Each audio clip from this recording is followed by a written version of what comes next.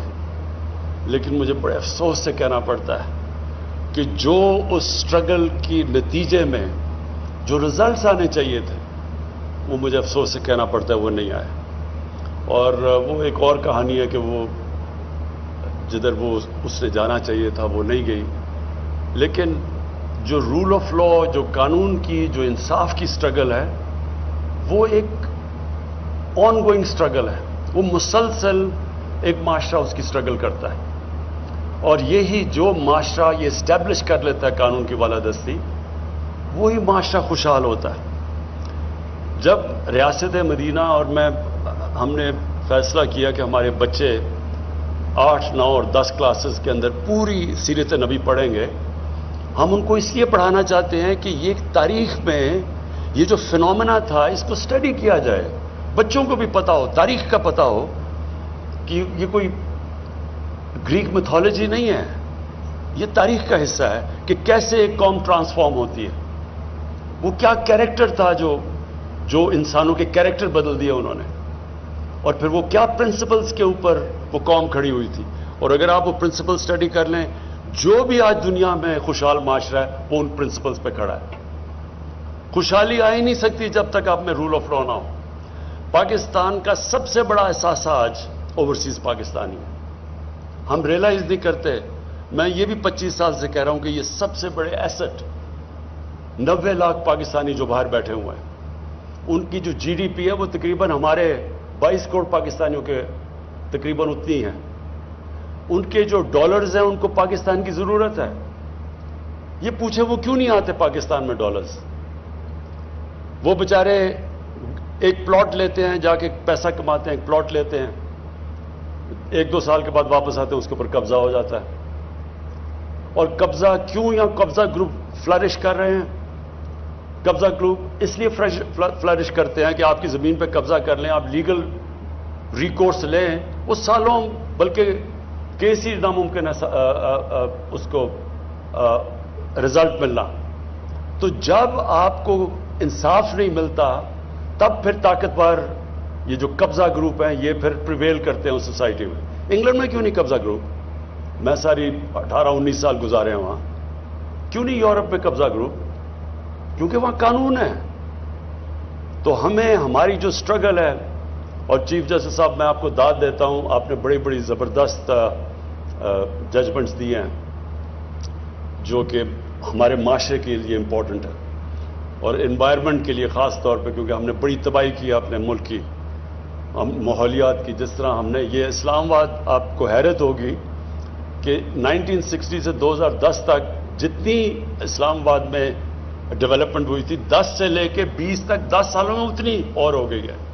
تو green areas جا رہے ہیں، اور یہ ہماری گورنمنٹ پوری کوشش کر رہی ہے، اور اس میں آپ کی بڑی ہمیں ہیلپ کی ضرورت ہوتی ہے، اور آپ ہیلپ کرتے ہیں بچانے کے لیے اس ملک کا. یہ جو ایک ماڈل سٹی بنی تھی جس میں گرین ایریاز رکھے گئے تھے، اور اب تو ملک کی ہماری آنے والی جنریشنز کی ضرورت ہے کہ ہم ان کو پولوشن سے بچائیں، اور یہ جو کلائمیٹ چینج کے افیکٹس ہیں اس سے بچائیں.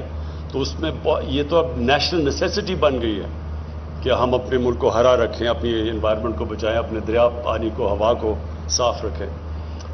لیکن سب سے بڑی بات یہ چیف جسٹس صاحب، آپ کے یہاں اس فنکشن سے میں یہ کہنا چاہتا ہوں، اور اپنی عدلیہ کو بھی یہ بتانا چاہتا ہوں کہ ہماری گورنمنٹ آپ کی پوری مدد کرے گی فیسیلیٹیٹ کرنے کے لیے. یہ جو ہم نے 93 ضلع کورٹس بنائے ہیں، اور یہ ہمیں کیا بہت پہلے بن جانے چاہیے تھے، اور یہ ایمفسائز کرتا ہے کہ ہمارے لیے انصاف پرائیورٹی ہے، اور انصاف چاہیے ہوتا ہے کمزور کو. طاقتور چاہتا نہیں ہے انصاف، وہ اوپر رہتا ہے قانون کے. کمزور کو پروٹیکشن چاہیے ہوتی ہے طاقتور سے. اس لیے یہ جو عام آدمی کو اگر آپ نے اوپر اٹھانا ہے تو وہ صرف جب ہیومن ڈیولپمنٹ کا حصہ صرف یہ نہیں کہ آپ اس کو تعلیم دیں اور اس کو صحت دیں، اس کو انصاف بھی دینا ضروری ہوتا ہے. اور انصاف جب ملتا ہے ایک معاشرہ آزاد ہو جاتا ہے. اور جو ریاست مدینہ میں سب سے خوشحالی پہلے نہیں آئی تھی، پہلے انصاف آیا تھا، پھر خوشحالی آئی تھی. جو ملک میں ڈیولپمنٹ اور جو انویسٹمنٹ آتی ہے وہ تب آتی ہے جب آپ کا جسٹس سسٹم پروٹیکشن دیتا ہے، کانٹریکٹ انفورسمنٹ ہوتی ہے. جدھر اوورسیز پاکستانی جو ہیں ان کا سب سے بڑا مسئلہ یہ ہے کہ وہ اگر پلاٹ کے اوپر ان کو کانفیڈنس نہیں ہے کہ ایک سمپل سی پلاٹ بھی ہم لے لیں تو وہ بچ جائے گا، تو وہ انویسٹمنٹ کیسے کریں گے، وہ فیکٹریاں کیوں لگائیں گے. تو ہمارے راستے میں یہ بہت بڑی رکاوٹ ہے. اور اس لیے آپ ہمارے سے پاکستان کی عدلیہ کو میں نے کہنا چاہتا ہوں کہ ہم انشاءاللہ پوری طرح آپ کے لیے ہر قسم کی فیسیلیٹیشن کریں گے. یہ ایک اسلام آباد میں بھی پہلا سٹیپ ہے، لیکن اور بھی جب بھی آپ کو گورنمنٹ کی ضرورت پڑے، ہم اس کو یہ نہیں سمجھتے کہ یہ کوئی ہمارا پہلے باقی پیسہ خرچ کریں اور پھر اینڈ میں جو پیسہ بچ جائے وہ جسٹس سسٹم کو دیں. ہم سمجھتے ہیں یہ پرائیورٹی ہے، اس کی وجہ سے پیسہ آتا ہے. جب آپ کے ملک میں انصاف ہوتا ہے تو انویسٹمنٹ اور خوشحالی آتی ہے. تو اس لیے مجھے آج بڑی خوشی ہے. یہ میں CDA چیئرمین کو، آپ کو اور FWO کو خاص طور پہ میں اس لیے اپریشیٹ کرنا چاہتا ہوں کہ پہلے تو 6.5 ارب سے آپ نے اس کو نیچے لے آئے ہیں تقریباً 1.5 ارب پہ. یہ بہت بڑی اچیومنٹ ہے. نارملی تو 1 ارب سے شروع ہوتا ہے تو 6 ارب پہ پہنچتا ہے. یہ ایک تو اس کے لیے آپ دونوں کو کہنا چاہتا ہوں. اور سیکنڈلی جو 6 مہینے کا آپ نے ٹائم فریم دیا ہے، یہ بھی انشاءاللہ ہم آپ دیکھیں گے کہ آپ نے 6 مہینے میں FW اور آپ نے اس کو کمپلیٹ کرنا ہے. بہت بہت شکریہ.